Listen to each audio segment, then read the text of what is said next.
ஆண்டவரும் ரசிக்கிறோம் இயேசு கிறிஸ்துவின் நாமத்தினாலே உங்களை வாழ்த்துக்கிறேன். கர்த்தர் உங்களை ஆஸ்வதிப்பாராக. எனக்கு அருமையானவர்களே, இந்த கால வேளையில் ஏசியா தீர்க்கதரிசியின் புத்தகம் 10வது அதிகாரத்தில் ஒரு சில வசனங்களை தியானிக்க கர்த்தர் கிருபை செய்வாராக.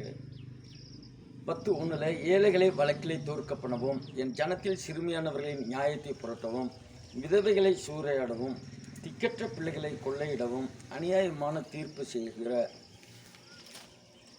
இவர்களுக்கும் கொடுமையான கட்டளைகளை எழுதுகிறவர்களுக்கும் ஐயோ. விசாரிப்பின் நாளிலும் தூரத்திலிருந்து வரும் பால்கடிப்பின் நாளிலும் நீங்கள் என்ன செய்வீர்கள்? உதவி பெறும்படி யாரிடத்தில் ஓடுவீர்கள்? உங்கள் மகிமையை எங்கே வைத்து விடுவீர்கள்? வேதம் தெளிவாய் சொல்லுகிறேன். எனக்கு இல்லை. அநியாயம் செய்கிறவர்கள் எங்கே ஓட முடியும்? நியாய தீர்ப்பு நாளிலே கொடுமையான கட்டளைகளை, ஜனங்களை மோசம் போக்குகிற சட்டங்களை ஏற்றுகிற கட்டளைகளை ஏற்றுகிறவர்கள் நியாய தீர்ப்பு நாளில் எங்கோ ஓட முடியும்? விசாரிப்பின் நாளில் எங்கோ ஓட முடியும்? எனவே இன்றைக்கு அதிகமாய் பெருகி கொண்டு வருகிறது. அநியாயம் புரட்டப்படுகிறது. அநியாயமாய் செய்கிறார்கள். அதாவது நியாயம் புரட்டப்படுகிறது. சிறுமையானவர்களின் நியாயம் புரட்டப்படுகிறது. விதவைகளை சூறையாடவும், திக்கற்ற பிள்ளைகளை கொள்ளையிடவும். இன்னைக்கு அடுத்தவர்கள் பொருள் மேலே தான் அநேகருக்கு ஆசை. அதை அபகரிக்கணும், இடத்தை அபகரிக்கணும், பொருளை அபகரிக்கணும், பணத்தை அபகரிக்கணும். இப்படித்தான் அநேகம் பேர் எண்ணங்கள் உண்டாகிறது. தங்கள் இச்சைகளை நிறைவேற்ற எந்த அளவுக்கு போகிறதுக்கு. இப்போ நீங்கள் பார்க்கும் பொழுது அநேக அமைச்சர்களை சிறையில் தள்ளியிருக்கிறார்கள், விசாரிக்கிறார்கள். ஒருத்தரை கேட்டால் 100 கோடிக்கு மேலே இன்றைக்கி விற்க வேண்டிய நிலத்தை ஏமாற்றி காவல்துறையில் வேலை செய்கிறவர்கள் துணையோடுன்னு சொல்லி கேஸ் நடந்து கொண்டு இருக்கிறது, விசாரிப்பு நடந்து கொண்டு இருக்கிறது. எனக்கு அருமையானவர்களை, நியாயத்தை புரட்டுகிறவர்கள் விசாரிப்பின் நாளிலே நிச்சயமாய் மாட்டிக்கொள்ளணும். அவ்வளோதான். நியாயமாய் வாழ்கிறவர்கள் சுகமாய் தங்குவார்கள். திக்கற்ற பிள்ளைகளை கொள்ளையிடவும், அநியாயமான தீர்ப்புகளை செய்கிறவர்களுக்கும், கொடுமையான கட்டளை எழுதுகிறவர்களுக்கும் ஐயோ. ஐயோ நான் எப்படி தெரியுங்களா? ஒரு கொலை செய்து விட்டால் ஆயுள் தண்டனையோ 10 வருஷம் 20 வருஷம், திருட்டுக்கு ஒரு சில குறிப்பிட்ட காலம் தண்டனை இருக்கிறது. ஆனால் இந்த ஐயோனா தலைமுறைக்கும் அந்த ஐயோ என்கிற காரியம் வரும், சாபம் வரும். கொடுமையான கட்டளைகளை, ஒருவேளை அரசியல்வாதிகள்,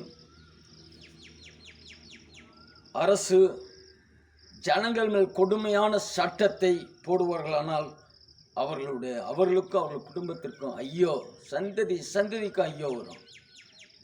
கொடுமையான சட்டத்தை போட்டு ஜனங்களை நசுக்குகிறவர்களுக்கு ஐயோ. வேதம் சொல்லுகிறது, சத்திய வேதம் பொய் சொல்கிறதில்ல. எத்தனை ஊழல்கள் செய்தவர்களும் காணாமல் போய்விட்டார்கள். எனக்கு அருமையானவர்களே, நாம் நியாயம் செய்யணும். விசாரிப்பின் நாளிலே தூரத்திலிருந்து வரும் பால் கடிப்பின் நாளிலும் நீங்கள் என்ன செய்வீங்க? நீங்கள் செய்த ஊழல், நீங்கள் செய்த அநியாயமாய் சம்பாதித்த பணம் உங்களை காப்பாற்றுமோ? எனக்கு அருமையானவர்களே, ஒரு முறை பாருங்கள், செய்தித்தாளில் வாசிக்கும் பொழுது ஒரு அருமையான ஸ்தோத்திர குடும்பத்தார் லஞ்சம் வாங்கி வாழ்ந்து வந்தார்கள். அப்பொழுது இந்த தன்னுடைய ஒரே மகனை வீட்டிலே விட்டுவிட்டு இன்னொரு பக்கத்து வீட்டு பையனையும் வீட்டில் விட்டு 2 பேரும் விளையாடுங்கள் என்று சொல்லி கடந்து போயிருக்கிறாங்க. அப்பொழுது இவர்கள் ஓடி பிடிச்சு ஒளிந்து விளையாடும் பொழுது அந்த வீட்டிற்கு உரிமையான அந்த பையன் வாஷிங் மிஷினுக்குள்ளே போய் உட்காந்து மூடிக்கொண்டான். அப்பொழுது அந்த கீழே அந்த சுவிட்ச் பாக்ஸ் வச்சுருக்கிறாங்க. இந்த பையன் ஓடி தேடி வந்தான். அவன் கால் பட்டு மிஷின் ஓட ஆரம்பித்தா இவன் அவனை காணான்னு தேடி, சின்ன பையன் தான், ஓடி தேடுகிறான். ஆனால் பார்க்க முடியல. அவங்க வெளியிலேருந்து வந்து கதவை திறந்தவங்க, எங்கடா அவன் இங்கே பொழுது இங்கே தான் இருந்தேன், எங்கே போனான்னு தெரியல. வாஷிங் மிஷின்ட்டு பக்கத்தில் வந்து அப்படி நடக்கும் பொழுது கீழே அந்த ரத்தம் ஓடினது காலில் பட்ட உடனே திறந்து பார்க்குறாங்க, மகன் ஜாமாய் போய். அதை பார்த்த கணவர் ஹார்ட் அட்டாக்கில் மரித்து போன அவருடைய மனைவி பைத்தியம் பிடித்து போனார்கள்.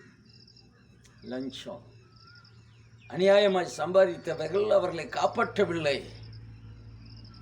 திக்கற்றவர்களிடம் பிடுங்கின பணம் அவர்களை காப்பாற்றவில்லை. எனக்கு அருமையானவர்களே, இதை பார்க்கிற யாராக இருந்தாலும் நியாயம் விசாரிக்கிற ஒரு நாள் இருக்கு. அதில் நிச்சயமாக எல்லாருமே நிற்கணும் கர்த்தருக்கு முன்பாக. எனக்கு அருமையானவர்களே, மகிமை எங்கே போகும்? பணம் அநியாயமாய் சம்பாதித்ததினால் உண்டான மகிமை பெருமை எங்கே ஓடினது? அநியாயமாய் சம்பாதித்து திருமணம் நடத்தின அந்த பெருமை எங்கே ஓடினது? எங்கே ஓட முடியும்? எந்த பணமும் எந்த மனுஷன் காப்பாற்ற முடியாது. நியாயமாய் நீதியாய் கர்த்தருக்கு பயந்து வாழ்கிறவன் மட்டும்தான் சுகமாய் கர்த்தர் தங்க பண்ணுவார். பயமில்லாதபடி அவர்கள் நித்திரை செய்வார்கள். ஏதம் அப்படித்தான். எனக்கு அருமையானவர்களே, இயேசு கிறிஸ்து நியாயம் விசாரிக்கிற நாள் ஒரு நாள் இருக்கிறது, நியாய தீர்ப்பு நாள். அந்த நாளுக்கு ஆயத்தமாகணும். ஒருவேளை இங்கே மனுஷன்கிட்ட ஏமாற்றி விடலாம், அவரிடம் ஏமாற்றவே முடியாது. எல்லாம் வெட்ட வெளிச்சமாய் இருக்கிறது என்று வேதம் சொல்கிறது. இருதயத்தின் இந்திரியங்களை அணுவாய் ஆராய்ந்து அறிகிறவர். எனவே கர்த்தருடைய நாமும் மகிமைக்காக நியாயம் செய்வோம். நியாயாதிபதியாக இயேசு ராஜா வரப்போகிறார். எதற்காக அவர் வந்தாரோ அந்த நோக்கம் நிறைவேறும்படியாய் பாவ மன்னிப்பு பெற்றுக்கொள்வோம். கல்வார் இரத்தத்தினால் கழுவப்பட்டு ஸ்தோத்திரம் பரிசுத்தமாக்கப்படுவோம். அவர் வந்த நோக்கம், அடிக்கப்பட்டு இரத்தம் சிந்தினது, ஜீவனை கொடுத்தது, 3ஆம் நாள் உயிர்த்தது, மீண்டும் வரப்போகிறார். ராஜாதி ராஜாவாய் நியாய தீர்ப்பு செய்ய வரப்போகிறார். அதற்கு பாத்திரமானாய் மாறுவோம். கர்த்தர் ஆசீர்வதிப்பாராக. ஜெபம் பண்ணுவோம். இரக்கம் நர்மான தெய்வமே, இந்த நாளிலும் அநியாயம் செய்கிறவர்களுக்கு என்ன அந்த ஒரு விசாரிப்பு நாளிலே நடக்கிற காரியத்தை நீ வெளிப்படுத்தினதுக்காக நன்றி. இதை பார்க்கிற கேட்கிற ஒவ்வொருவரும் கர்த்தரால் ரட்சிக்கப்படவும் ஆண்டவரே நியாயம் செய்யவும் கிருபை செய்கிறார்கள். அநியாயமான கட்டளைகளை அநியாயமான சட்டங்களை போடுகிறவர்களுக்கு ஐயோ என்று சொல்லப்படுகிறது. நியாயமான சட்டங்கள் ஜனங்களுக்கு ஆண்டவரே ஆசீர்வாதமான ஜனங்களுக்கு நல்ல திட்டங்கள் சட்டங்களை போட கிருபை செய்கிறார். இயேசு நாமத்தினாலே பிதாவே. எனக்கு அருமையானவர்களே, கர்த்தர் ஆசீர்வதிப்பாராக. நான் கர்த்தரை நம்பி இருக்கிறவன் எப்பொழுது செழிப்பான். நீங்களும் நானும் அவர் வரைக்கு ஆயத்தமாகணும். எனக்கு அருமையான அடுத்த வாரம் 2/8/2024 முதல் வெள்ளிக்கிழமை இந்த இடத்துல இரவு ஜெபம் இருக்கிறது. வாருங்கள், இணைந்து செபிப்போம். கர்த்தர் தேசத்தை ஆஸ்வதிக்கும்படியாய் திரளானவர்களை விடுவிக்கும்படியாய் செபிப்போம். அதுபோல் விரைவில் இந்த ஜெபத்தோட்டத்தில் எங்கே பார்த்தாலும் பிசாசின் பிடி, பில்லி சூனிய கட்டு, ஏவல் மந்திரவாத கிரிகளினால் பாதிக்கப்படுறாங்க. அதுக்கென்று ஒரு நாளை நியமித்து காலையிலிருந்து சாயந்தரம் வரையிலும் இப்படிப்பட்டவர்களுக்காக ஜெபிப்பதற்கு விரைவிலே ஒரு நாளை நியமிக்க கர்த்தர் உதவி செய்வார். அப்பொழுது அப்படிப்பட்டவர்களை அழைத்து வரும் பொழுது கர்த்தர் விடுவிக்கிறதை உங்கள் கண்கள் காணும்.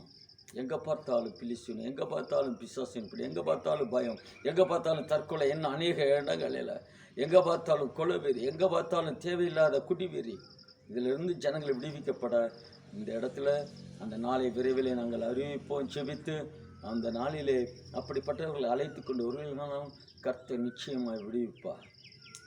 எங்களுக்காக செபித்துக் கொள்ளுங்கள்.